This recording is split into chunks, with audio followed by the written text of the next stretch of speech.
Hello dear CLAT aspirants, good, the exams are over. There is a lot of speculation in the air, what will be the required cutoff, how will we categorize this exam, either as difficult, moderately difficult, tough or very tough, what will be the keys. My first and foremost request, my good friends, whatever the exams are over, please let not the experience you had with this exam spoil your preparation for other exams. Okay, many of you might be preparing for ALET. We have more national exams to come. COET is there, BHU is there, Jamia Millia is there. Many of you might be even appearing for your regional law entrance exams.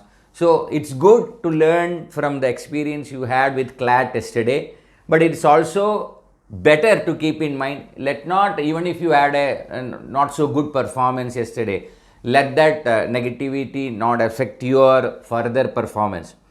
The good news this year, my good friends, even if you feel that your performance is not so good or you wish to improve your scores and get into better national law schools, 2022 we have a context that we have an opportunity and a golden opportunity to appear for CLAT in December 2022 itself.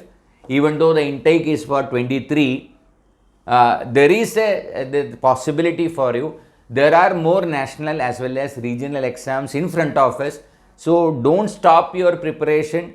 Don't feel that all exams are going to be of the same pattern as CLAT. Having an analysis, learning from this test paper definitely will be helpful to you. So in this small video, I wish to have a quick analysis of what was the pattern, how the questions were formulated, what would have been the best strategy, what were the complaints students were raising, what really happened there, probably something if you had taken care of, which would have made your performance better. So this is the objective of the small video. Again, I request, more exams are there in front of us. So let us learn from this experience, better our performance, have a better performance better score in the coming exams.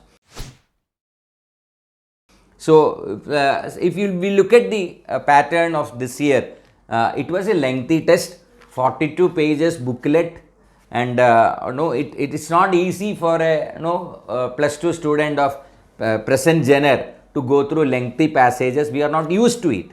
So that could be probably which made most of us think that this exam is tough, okay, or difficult.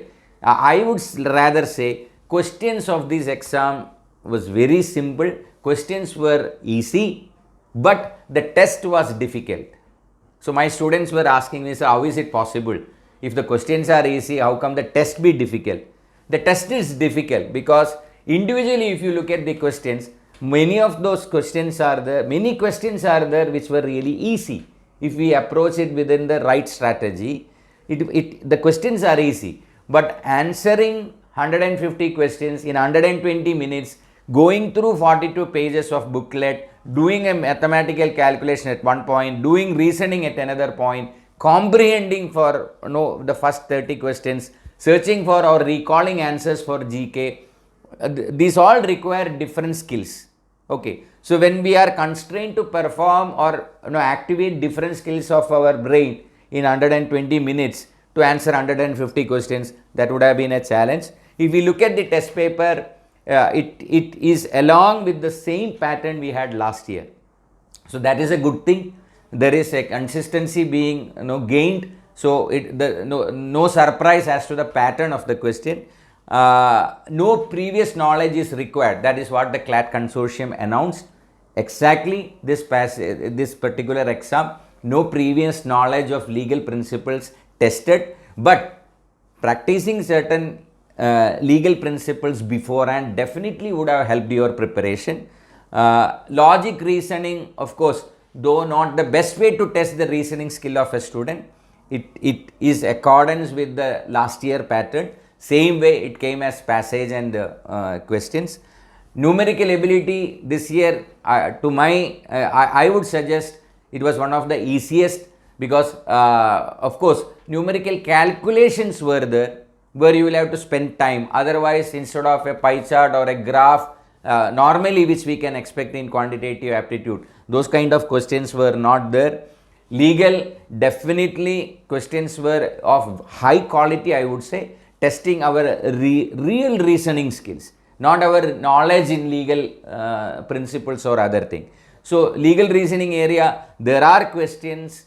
If we were familiar with certain terms, certain concepts on writs, or if we were familiar with what is mistake in contract, it would have been very easy. So that is how we can prepare and improve our performance. The general challenges which my students shared with me, there were many. One thing I felt as a genuine concern, the exam was supposed to start at 2 o'clock, and questions and the OMR sheet and the booklet were given in a sealed packet, and the students were not permitted rather to open those packets till 2 o'clock.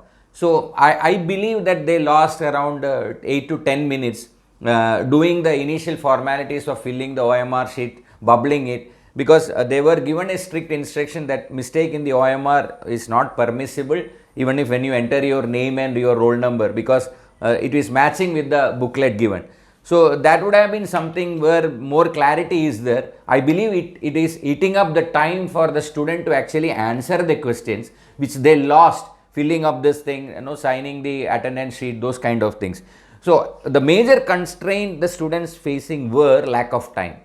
So eating up around 5 to 8 minutes in the total 120 minutes definitely would have adversely affected their performance. Lack of time happened because, as I said, the question paper was lengthy, 42 pages were there, different segments are there. They found probably very difficult to comprehend many of the concepts. We will have a quick analysis of all the 4 segments. We will be adding up, coming up with more videos, detailed analysis of each and every questions, which I wish my good friends will definitely help you for if you are planning for December attempt again. So detailed analysis will follow. As of now, I wish to just take you through the different segments and how the questions came. So time constraint was there. If you ask me, I would say for a +2 level student, the quality of language appearing in the questions as well as the passage, of course it's a bit on the higher side, not easy for an ordinary student who have not gained that habit of reading outside the textbooks. It would have been difficult. So it is true that this context, the +2 exams got delayed. You didn't probably get enough time to prepare well, because here practice would have been very key. Looking at the reading comprehension segment, it came exactly as what it was announced, like it will be passage based. They didn't go for any antonym or synonym independently other than from the passage. Okay, so passage 1 and 6 probably were, first one was a bit philosophical literary passage, last one also was a literary one. There was a passage on cryptocurrency and something related to economics. 2 passages were from geopolitics. Again a question on business and technology, and one from COVID. So we can understand the preparation has to be where we read English dailies every day, have a thorough understanding as to different passages, different segments. The questions came from different segments. So reading habit would have been helpful here. So the passages came from different areas. Again, title, your ability to identify a title was tested, your ability to identify the tone. It was there around 3-4 questions were there where you are asked to identify the tone of the question, and word meaning were asked in relation to the context. That is very difficult. You should not go for the general meaning of the word. It should be in relation to the passage. So altogether I would say reading comprehension was a bit easy compared to last year, because if you approach with the right strategy, there is scope for you to score something like 70 to 80 correct over there. Okay, current affairs, as I mentioned earlier, personally I don't find the logic behind giving you a passage and the questions given there.